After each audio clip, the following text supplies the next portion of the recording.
Hey everybody, welcome to Warriors Next Adventure podcast. I'm here with Stacy Keene. She is a Air Force veteran and Yes. also a recreational therapist, which is perfect because that's exactly what I've been doing. But I am not a therapist. I am not a counselor. I'm just your friend. That's it. I'm just trying to take you hiking, have some conversations with you. But through talking with Stacy, I've realized that, everything that I've been doing is recreational therapy. Yes. I think the first time we chat, you actually kind of put the thought of recreational therapy in my head. And, I kind of followed along with what you were doing and everything. And I always thought it was really cool. So why don't you do a little bit more introduction if you want. Tell me about your schooling, what you had to do to become a recreational therapist.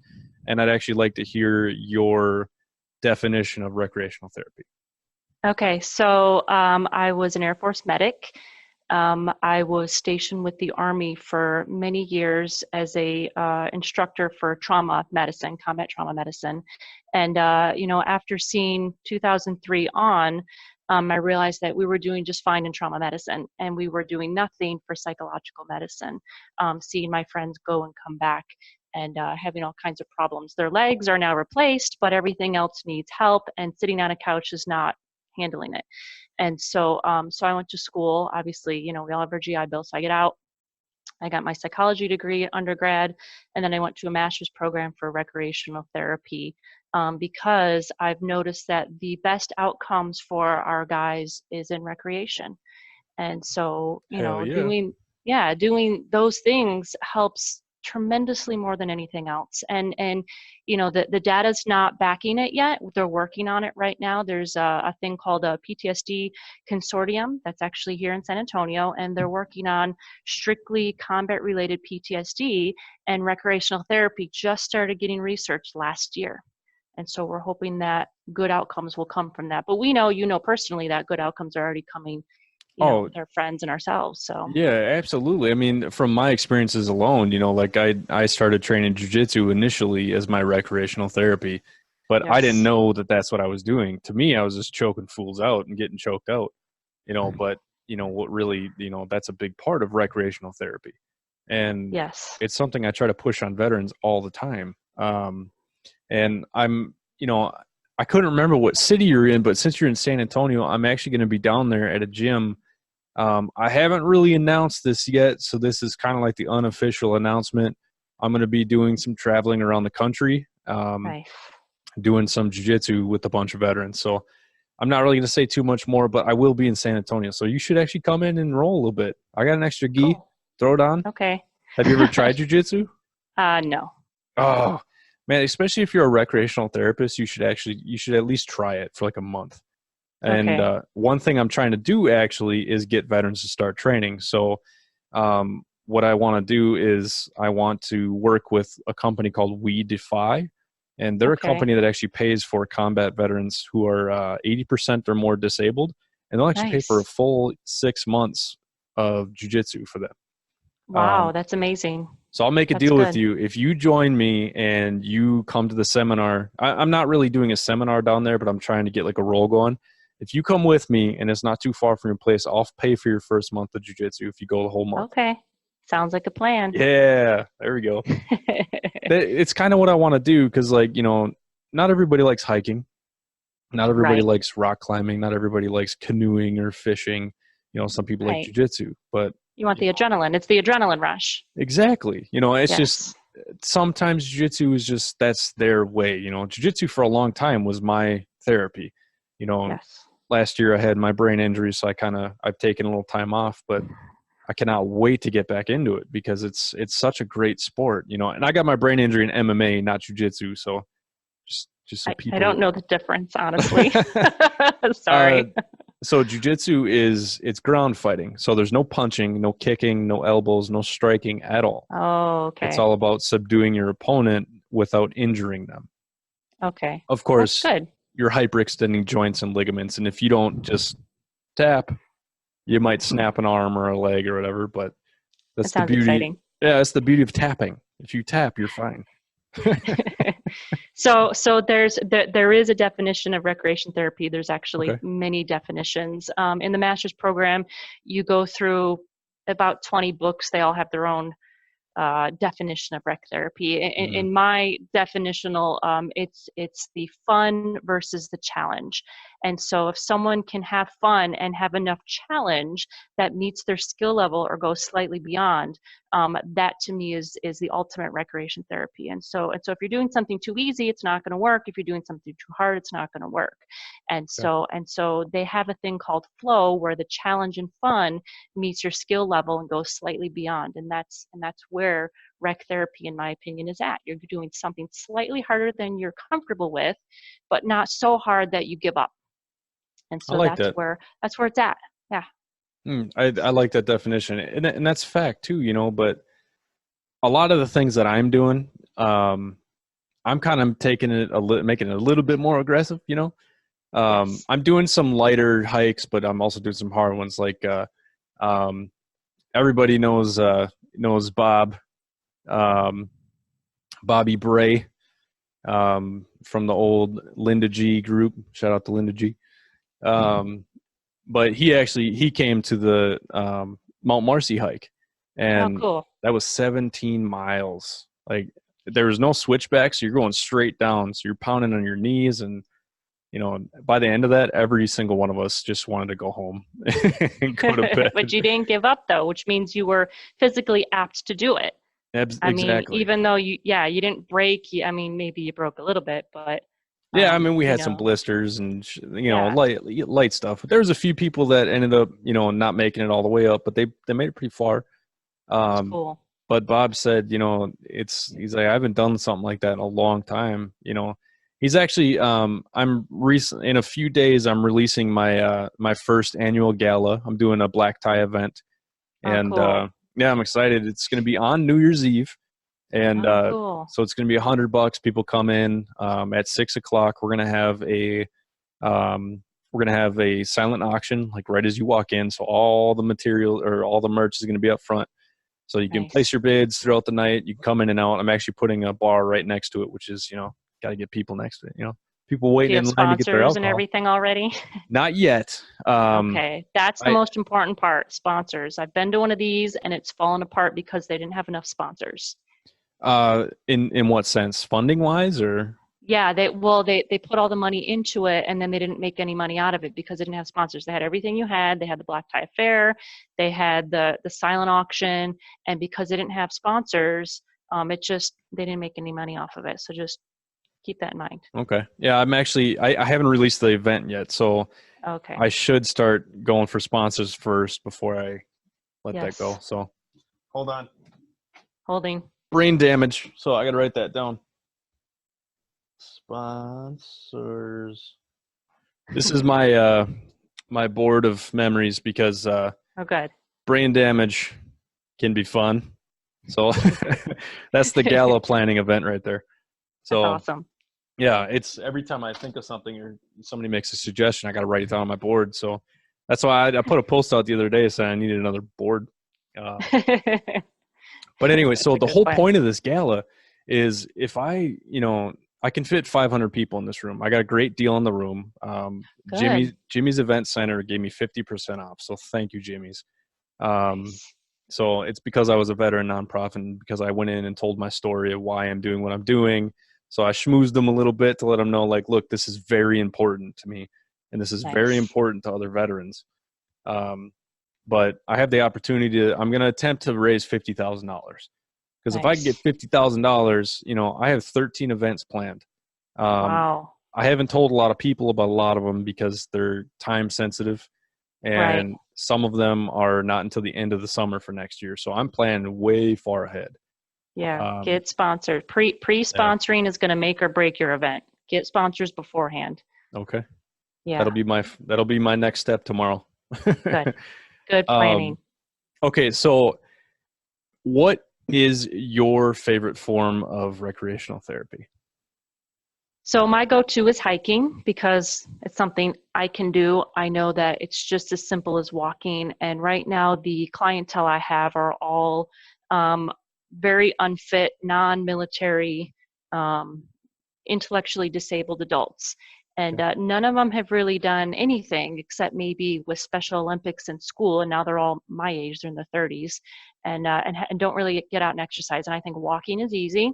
So we start slow on a greenway path, and then I work them up to hiking up in the hill country, up rocks and stuff. And that usually, I have to encourage them a lot with like scavenger hunt hiking because they hate it.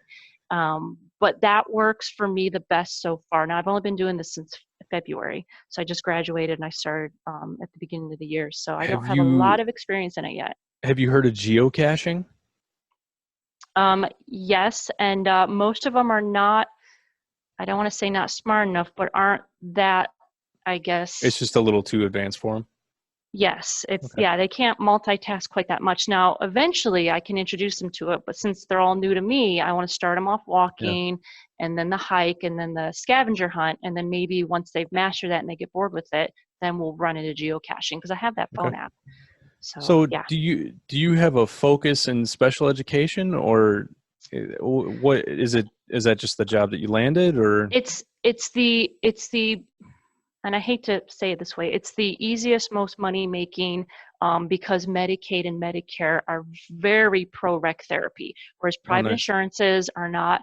And I don't work for the VA. So the VA has their own rec therapy. They're actually the number one in rec therapy advancements is the VA, believe it or not. I know we all hate the VA sometimes, but they are number one in rec therapy. They're the ones who kind of introduce the subject to everybody.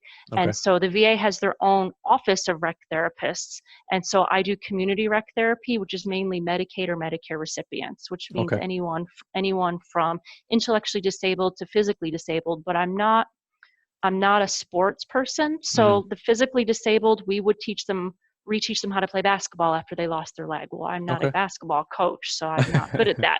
So my specialty is psychology, which is my undergrad. And so I'm going to naturally cling to the, psychology type patient. Yeah. And so right now it's intellectually disabled because they're adults and they act as adults, but they can't leave their parents' home. And so what do you do? Yeah. Do they get stuck in their home all day? No, you take them out every week. And so I take them out every week and we do something, and then they have that autonomy, of being an adult and they're happy about it. And so Nice. I have a lot of people like that. They're our age. They're stuck in their parents' home. They can't drive. They can't take the bus on their own. They can't do math enough to spend money. So they do it with me. That's awesome. Yeah. I really appreciate stuff like that. Like a lot of people, I'm not sure if a lot of people know my daughter is, she's autistic and she's somewhat low functioning. She doesn't speak. She doesn't really listen, when I call her. She's wild. Absolutely amazing kid. I love her to death, but I actually take her hiking all the time.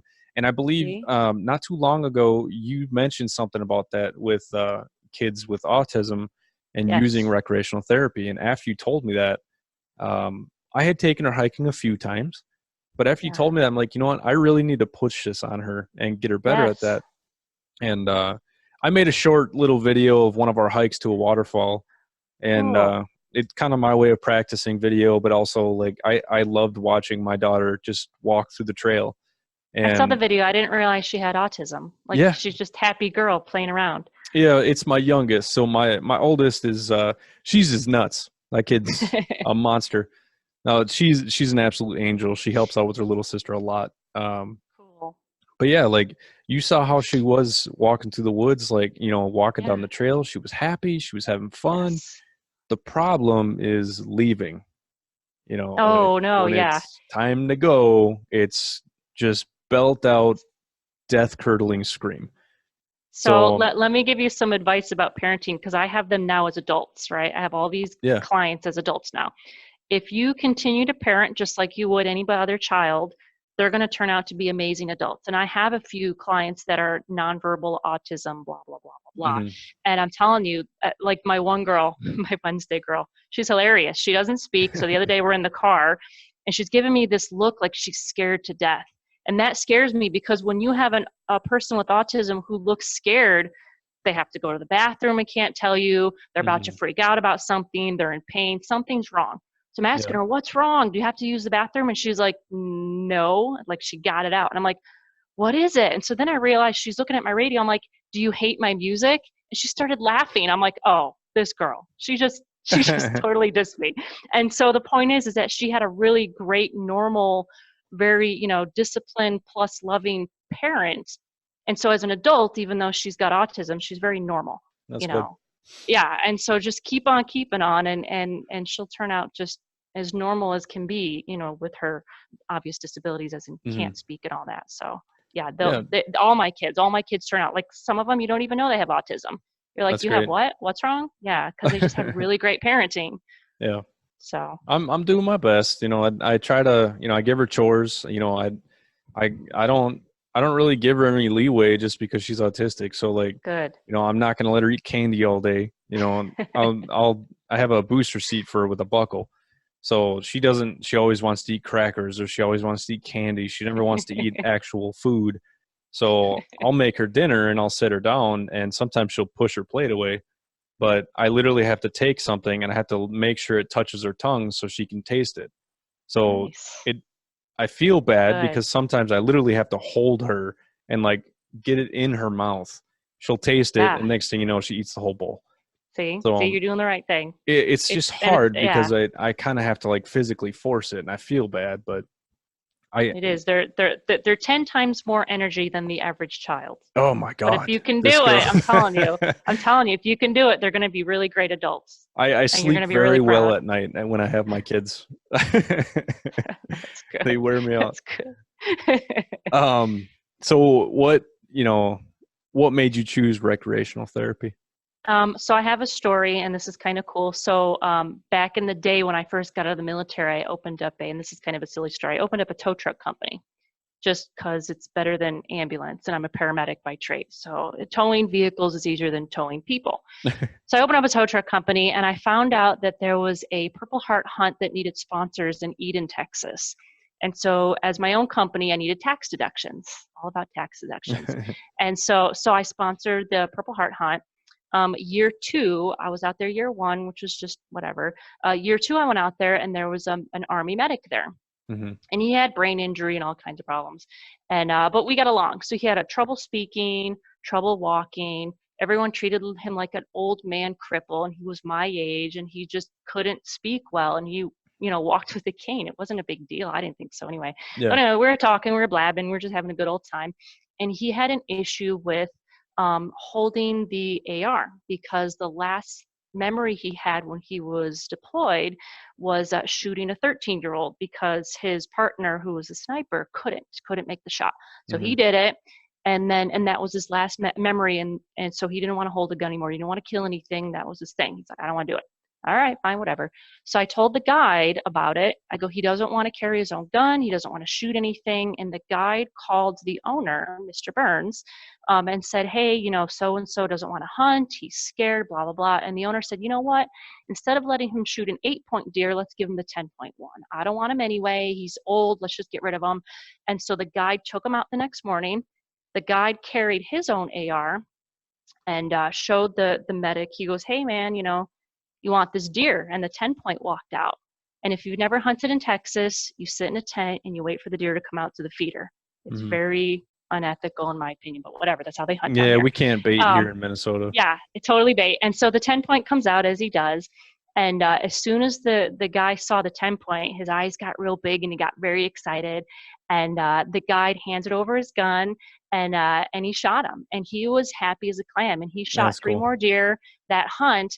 And he went home, and within a month, he was speaking better. He didn't need the cane anymore. And most of his TBI symptoms went away. And I thought, that's something. And It so was what it I was a learned, trigger. He yes, found the switch. yes. And so what I learned in the PTSD consortium, because I go to the conference every year, is that he rewrote a new memory to kind of overtake the old memory. And so it's not deleting the old memory, but it's kind of, adding a better one. Hmm. And so he now referred to holding that AR as shooting his deer, as he was a hunter before he deployed, Yeah. living in Texas. And I thought, that's something, dude. And no one's ever studied that before. I go, that's something. That had to do with the hunt. That had nothing to do with whatever the VA is doing. That had to do with the hunt. And it Yeah. did. Well, Joe Rogan's always talking about how bow hunting is supposed to be amazing for veterans when they come back. And Yes. it's something I've always wanted to get into. I've actually talked to a few people here who are bow hunters, and I asked them, if I can get my hands on a bow, could you teach me how to do it? And then, of course, my brain just goes with ideas, and it doesn't stop. Eventually it got to the point where I want to get good enough at bow hunting, and I want to get like a bunch of different bows. And in my Nice. head, I'm going to have like this, like either a short bus or like a big van, and I'm going to turn it into a camper. But I'm going to have a huge garage with a bunch of bows in the back. I'm going to have a bunch of other rec therapy stuff. I'm just going to travel the country. I'm going to take veterans out and just do rec therapy all Nice. across the country. And there's a lot of places, a lot of owners of ranches that will allow you to come hunt for free because it's for veterans with disabilities, and they need to thin out their population. And here in Texas, you can't shoot your own, even though you're ranching deer and they're like, cattle, you can't shoot them unless it's hunting season and you have a tag. And so, really? And so they invite them over to shoot their crap deer because they can't shoot them on their own, and they don't want to breed crap deer. They want to breed the biggest ones. And so the veterans come out and they shoot the 8-pointers and less. Oh. And so, so you can get that all over. If they're ranching deer or they're, high fence and all that, you can get free hunts all over. Maybe that's something I'll have to look into for next season. Yeah. I had a buddy of mine talking, this guy at work, he's an avid duck hunter. I've never hunted before in my life, which I live in Minnesota, and everyone's like, what? You've never hunted? So I grew up fishing. So fishing was my go-to. It's land of 10,000 lakes, so it's there. You can go anywhere and throw a pole in the water. You're going to catch some fish. And he was talking about how easy duck hunting was. He's like, but if you're going to be doing like, a recreational therapy thing, you should go duck hunting. You shouldn't go deer hunting, because up here in Minnesota, we can't bait deer.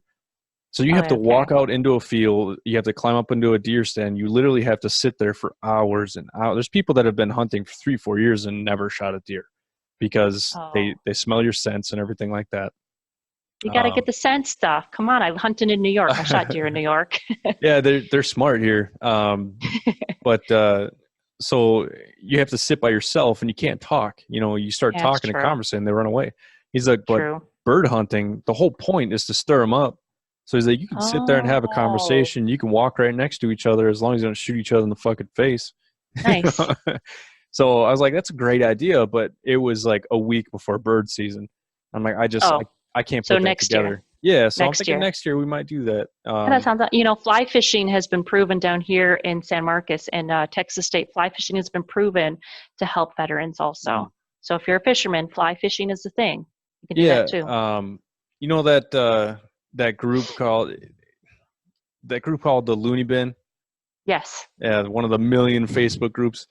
But Richard lives down in northern Arizona, and I've been chatting with him about next year getting a group of veterans to go up, and he's going to teach us all how to fly fish. Yeah, cool. Which would be great, because then I could try to get, right now the funding is just not there to do a lot of stuff, but that's what this gala is for. Because if I raise, in my head, if I'm going to be conservative, I'm going to raise $30,000 on New Year's minimum. I have the potential to fit 500 people into this place. That's $50,000 at $100 a person. But we also have the silent auction, and then we're also going to have a donation bin, and so we'll see how it goes. And I got a group of people that I'm working with to try and help things out. But if I get this funding, next year everybody's going to see what I can do. Because everything that I've done right now, I'm still below $3,000, and I've done all of this shit already. And I'm doing podcasts. I'm doing video editing. I'm calling veterans in the middle of the night. People are calling me at 3 a.m. and I'm counseling them over the phone.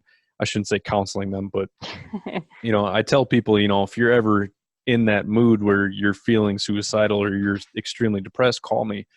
And I'm very open into giving people my number. So I tell people all the time, you need somebody to chat, call me. Tell me you got something going on. I'll drop whatever I'm doing and I'll sit and talk to you. Yeah. So it makes for a lot of long nights, but it's worth it to me, you know? Well, there's a lot of outfitters out there. Like we have one here where I live that does fly fishing. And if you talk to the outfitters that have the poles and all that, they'll sponsor you. Hmm.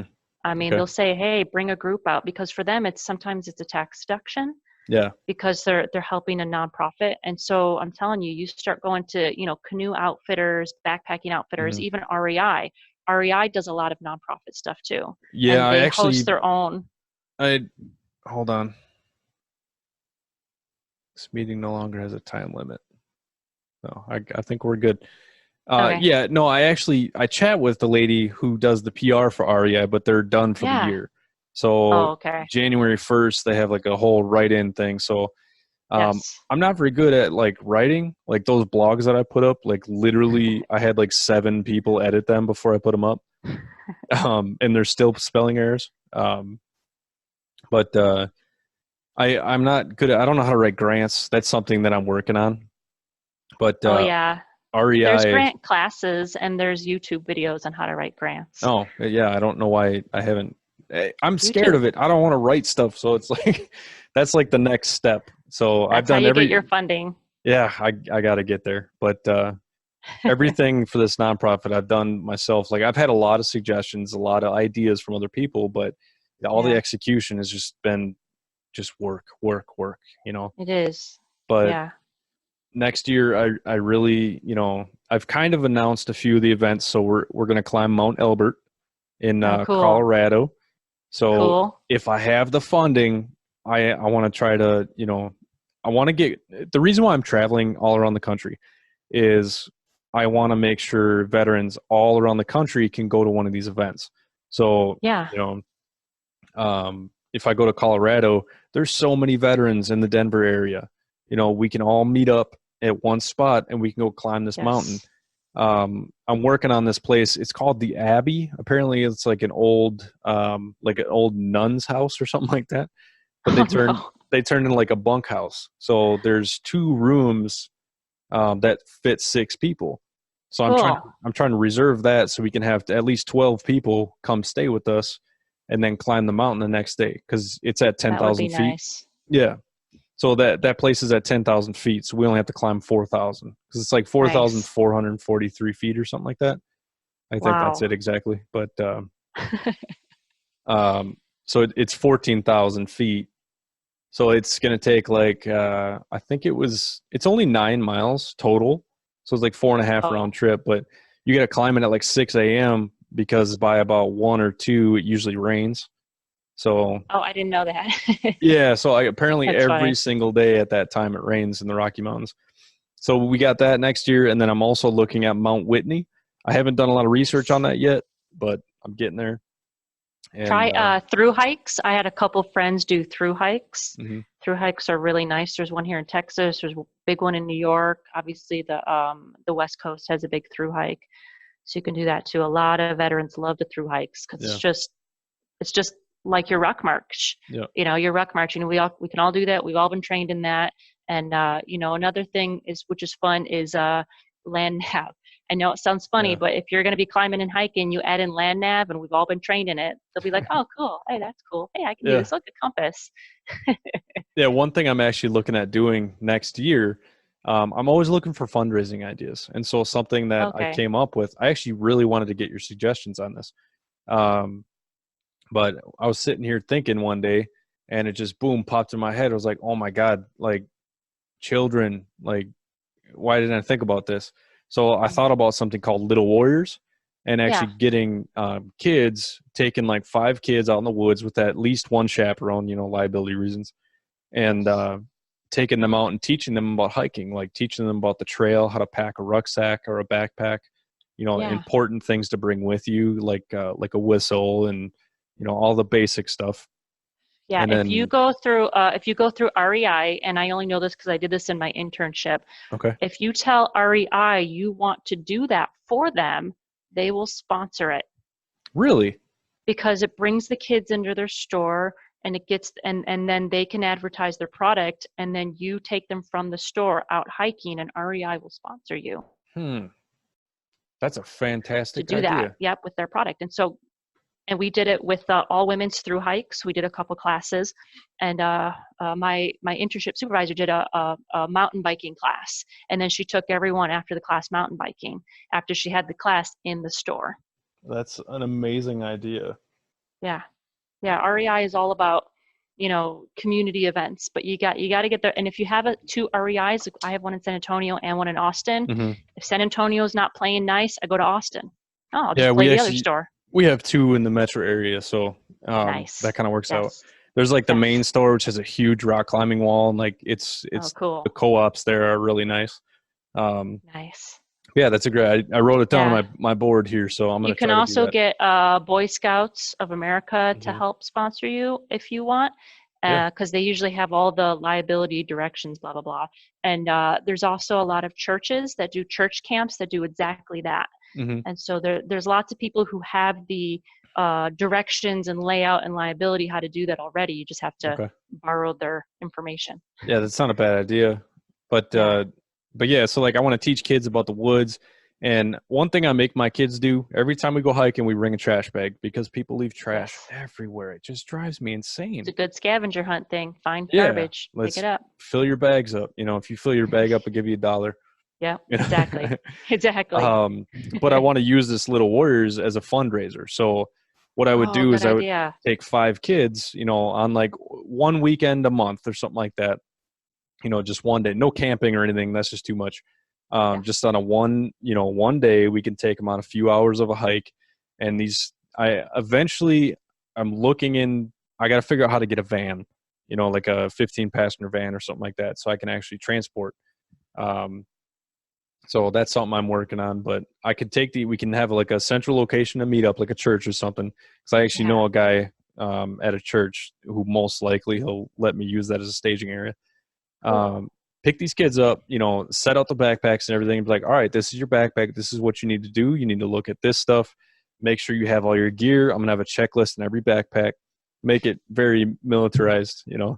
So Yes. it's very easy to Layout. You're gonna follow. make them do Yeah. layout 12 Yep. times. I am. Just once. Just once. Just once. Okay. And then, get them prepared and then take them out, show them on a map, this is what we're going to go do. And then I'm Cool. actually going to, I want to print out, like Google Maps, something simple, but like a satellite map so they can Yeah. actually track where we are at what point. There's a big turn here, Nice. there's a big tree here, there's a barn here, Yeah. kind of teach them a little bit of land nav, not a lot, but and Yeah. then we can go explore and see some amazing things. And then boom, I'm Mr. Dora the Explorer taking these kids around. So if you were a recreation therapist, what you do is you would take that activity and you would come up with goals, right? And Mhm. so goals, because that's all about health, right? We're doing Yeah. medical health. So goals would be like you would not only teach them land nav, but in the process of land naving, you would teach them awareness, Hmm. right? So pay attention to awareness, your surroundings, landmarks. If you get yourself lost, how to get out of it, and then of course the health and well-being of the hiking portion. So these are all goals that you can write up in a progress note if you were to do that as a recreation therapist. That's interesting. Yeah. I've been looking into therapy around here and going to school to be a recreational therapist, but there's like no programs here in Minnesota at all. No, there's only a couple around the whole United States. So I have my undergrad, so I just got it in the master's program, but you can do an undergrad program just as easily. It's the same license. Oh, okay. And so, yeah, it's the same license whether you do, bachelor's or master's. It's the exact same So thing. what was the name of that license? It's a certified, let's see, certified recreation therapeutic specialist or certified therapeutic recreation specialist. I don't know, something So like that. if CTRS. there's no schools that teach it, like how would I go about getting my education, to the point where I can become a recreational therapist? Obviously, I'm So sure I'd have to find a different school. yeah, you'd have to go to school for it. You have to take the classes. Now, there is a second way to do it, but you would have to be hired by a company and be placed as a recreation therapist unlicensed for a minimum of 2 years and then challenge the test. Okay. Nobody does that because it's very unusual for that to happen, for you to be hired as a recreation therapist without having the licensing. Yeah. It's just easier to go to school. I looked into it, that what we're doing is recreational therapy, Yeah. but I make sure to make the claim I am not a recreational therapist. I'm not a counselor. All I am is a Right. friend that's taking you hiking, Yes, and so you can just rename it. You can just, because we do it in recreation therapy, we can do behavioral therapy and not be a behavioral therapist. We Okay. can do aqua therapy without being an aqua therapist, music therapy without being a music therapist. And so you can certainly do that without being a licensed therapist. You just have to make it clear that you're a recreation, trainer or recreation specialist or recreation something other than therapist. So if you put the word therapist on it, Recreational now you're specialist licensed. it is. Something of that nature. If you're a therapist, you're licensed. Yeah. So you can do recreational therapy or something of that nature. Yeah. Oh, so I could still call it recreational therapy without worrying about any kind of legal Yeah, because ramifications. you're not a therapist. You're not Okay. using therapist. You're not a licensed therapist. Oh, Yeah. well, good to know, because the person that I talked to said that it doesn't sound like there's any verbiage that could get me into trouble.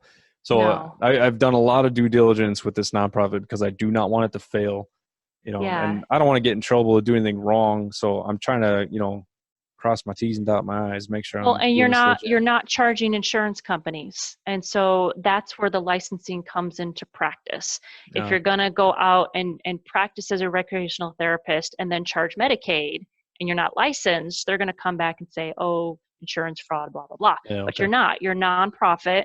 You're doing recreational stuff, which is therapy to these clients. Yeah. But you're not charging insurance companies. So I don't see the now I'm not a lawyer, but I don't see the issue. Yeah. They didn't see it was an issue either, Disclaimer. but Yeah. yeah. So like, the hard thing is, you know, getting that affirmation that what you're doing is working. So, Yeah. the fact that, I'm not trying to toot my own horn, but the fact that every time I have done an event like Eagle Mountain was up in northern Minnesota, that was only 7 miles, but I mean, it was kind of hard. Yeah. We had four veterans, and then one of my troopers came out with, because her husband was a Marine Corps veteran. He came out with us. Cool. Jeremy Cool. Kenner, they're cool. Um, you know, I tell everybody, whatever we talk about on these trips stays between us. I'm not a licensed Yes. therapist. I'm not a licensed, none of that stuff. So none of it applies to me. Yeah, However, but still. yeah, I need everybody to understand, like, look, whatever you tell me stays between me and you, because that's a personal conversation between me and you. That's However, excellent. yeah. So, however, I will say that these people are reaching out to me saying, this is great. This was amazing. This really helped me. Or, it was just a different Yeah. experience that I haven't done before. So thank you for, introducing me to that, or thank you for bringing me back here. Like Robert Bray or Bob, he's coming to the New Year's Eve gala, and he's actually going to Cool. give a testimonial speech for me. So Nice. yeah, I'm really happy about that. He, That's cool. I've been friends with him since 2015, so 4 years now, and we never met each other. And it's like, he's Good been old like, Facebook. yeah, I know, right? He's been like one of my best friends the last few years, and That's cool. I finally got to meet him, and it's like we've been friends for years. He was holding up a sign, and it said, he said, Nick, no. your mustache ride is here. Jesus. He's such a goofball. Stupid. So what You you know, want to do after you introduce them to this awesomeness yeah, is try and get them to plan something after. Not something as big, but something that they can add to their routine in their life, because that's what I'm doing right now is yeah, is the people I see, the clients I see, I'm not just introducing them to hiking or whatever, but I'm making it a routine in their life. And so it changes them very small, but like instead of one big change and then go back to routine, which is crap, or their yeah. depression or their horrible wives or whatever, you do the big event, and then you somehow add it to your life as a Mhm. routine, and then that kind of sticks with you a little better. I think that's been part of the conversation, but it hasn't been a focus of mine. So that is something that I'm gonna add to these trips for sure. Yeah, yeah. Have them do something, make a plan after, sign up for an event before they leave. Hey, you just did this with me. There's a Tough Mudder in your city in 3 months. Sign up for that, Yeah. and then they have something to look forward to. one thing I've been doing too is, I've been practicing Buddhism since probably 2016, right? Yeah. And it's a way of life. It's not a religion. So that's one thing I want to tell a lot of people is like Buddhism is not a religion. It's just a way of thinking. Yeah. And there's a few books that I recommend to people to read, and it's not to try to Oh. convert them to be, a Buddhist or anything like that. I mean, fuck, I can't be a monk. I swear, and I eat too much meat, so it's like I could never be a Buddhist monk. It ain't gonna happen. That's Um, but there's a book called Buddhism Plain and Simple, and yeah. all it is a complete breakdown of the way Buddhists think and the way that they process life and the way that they process, what comes at them. It's Yeah. all about staying calm and processing it Yes. in a logical way rather Yes. than reacting with emotions. Yes. And it directly contributed to my improvements. So That's right great. around the time I started training jujitsu pretty religiously, after my trip to the Boundary Waters, that I've shared the story quite a bit, but I had a failed suicide attempt, and when I got back from that, I decided I'm going to be a jiu-jitsu fighter again. And when I say that, there's a lot of people that look at me stupid when I say that, because jiu-jitsu, when you Right. compete on the mats, it's competition. But Right. I was an MMA fighter, and I wanted people to know I'm a jiu-jitsu fighter.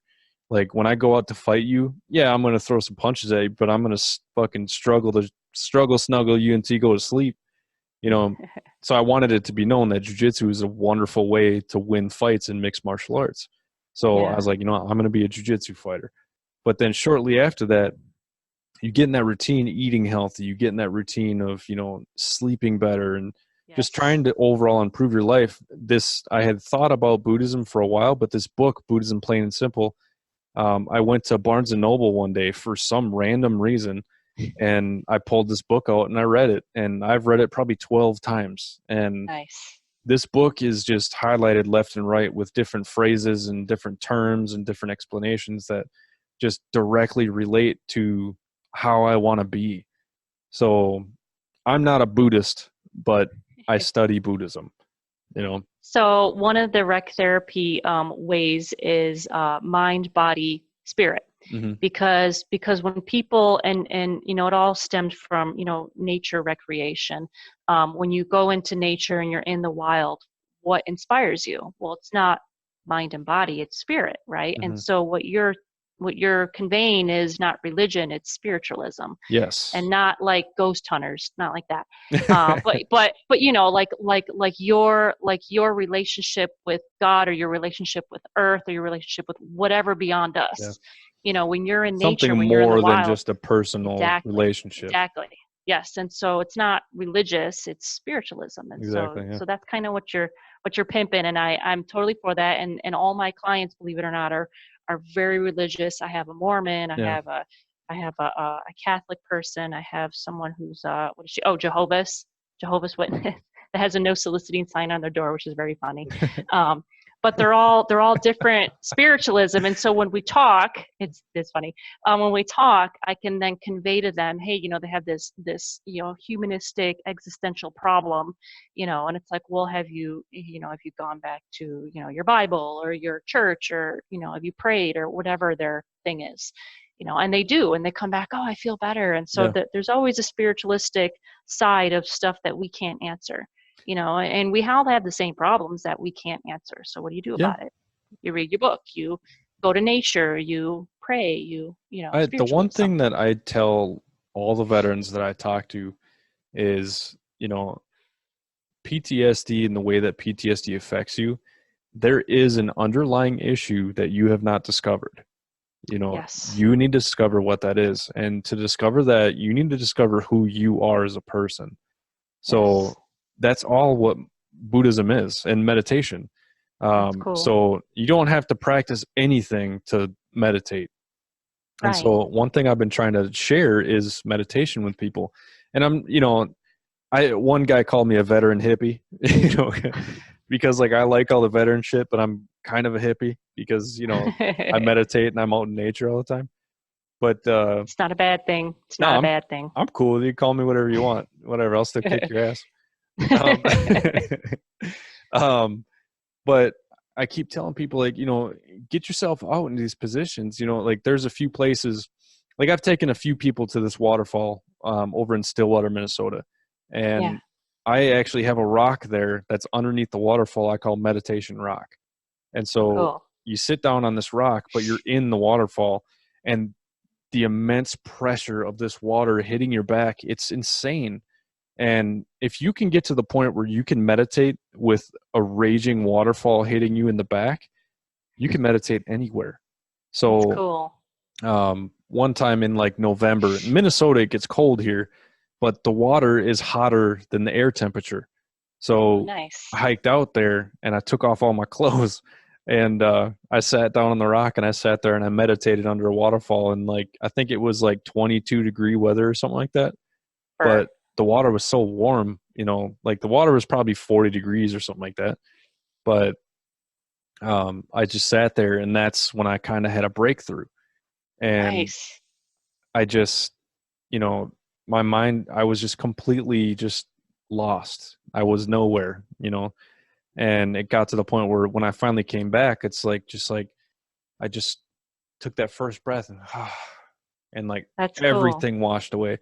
So one thing that I told a veteran that I brought out to this waterfall, I sat down with him. I was like, look, when you're sitting in this waterfall, obviously this is metaphoric. I don't really believe this, but when you sit down on that waterfall and you let that water hit you in the back, like I call it, there's like a beginner, an intermediate, and a master, right? So there's 3 rocks.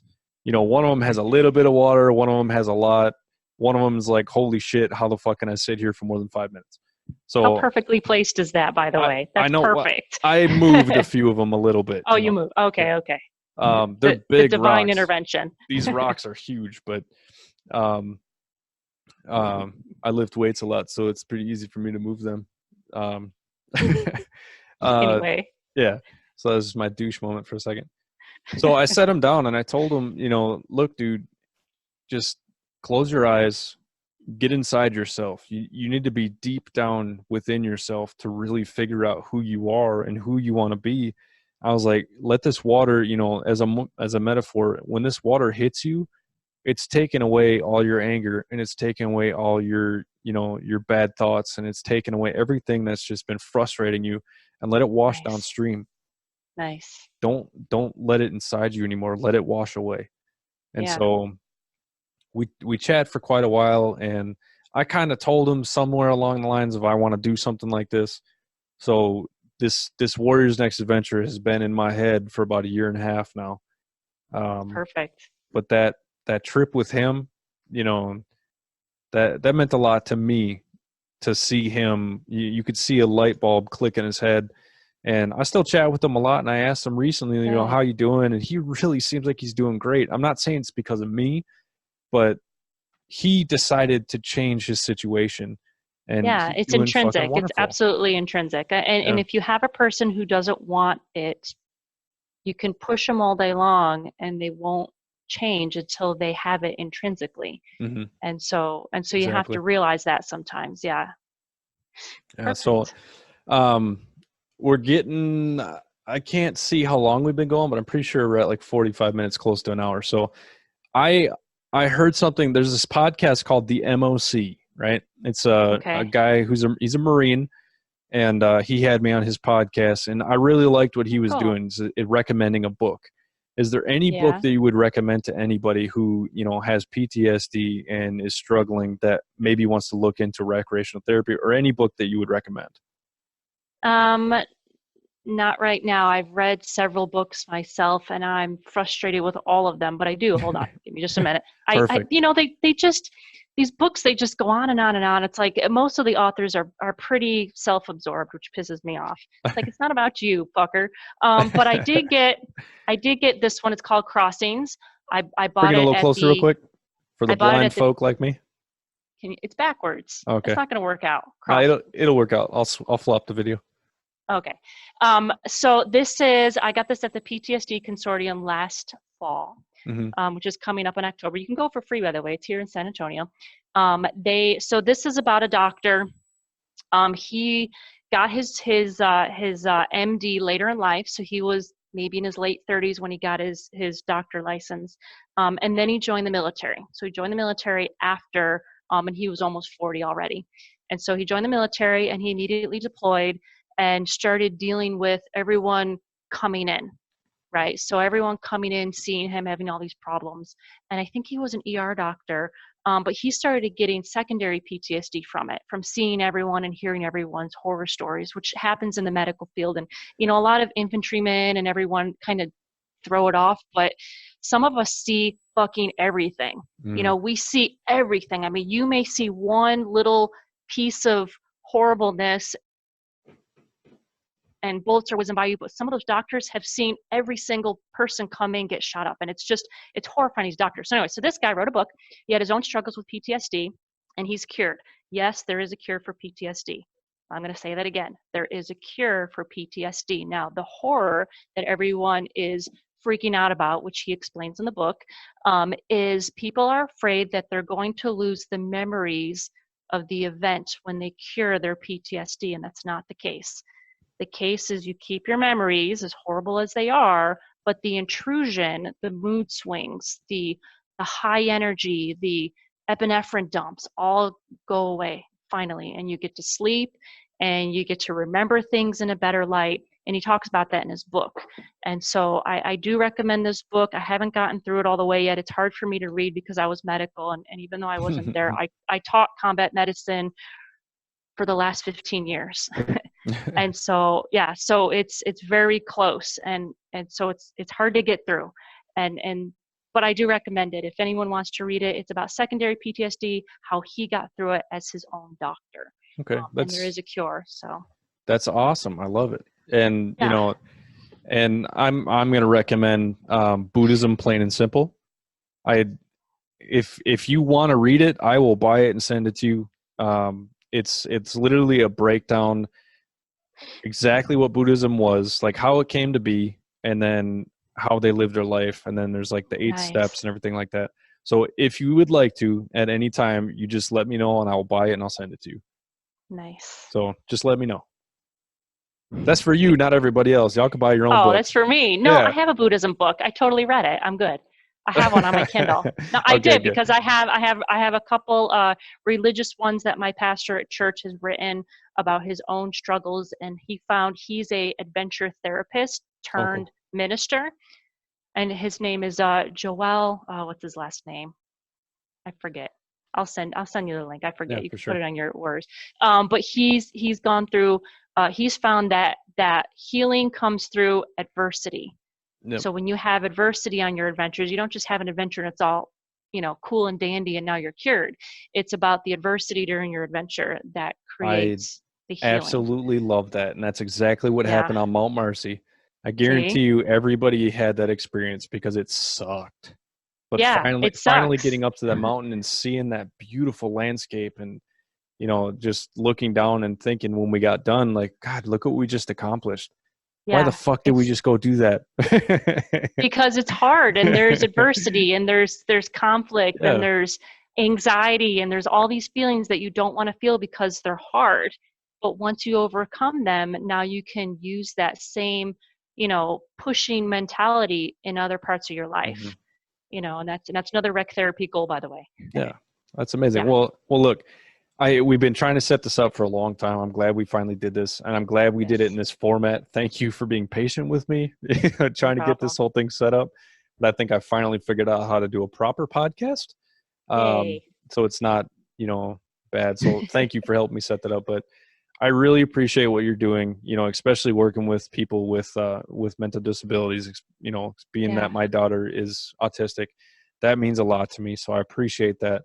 And, you know, all the advice that you've given me through starting up this whole thing. And, you know, you've been very supportive, you know, and Air Force vet. So I just appreciate what you do. So thank you. And I hope you can make it in San Antonio. I hope so too. Thank you. Yeah, we'll talk soon. All right. Okay. All right. Bye.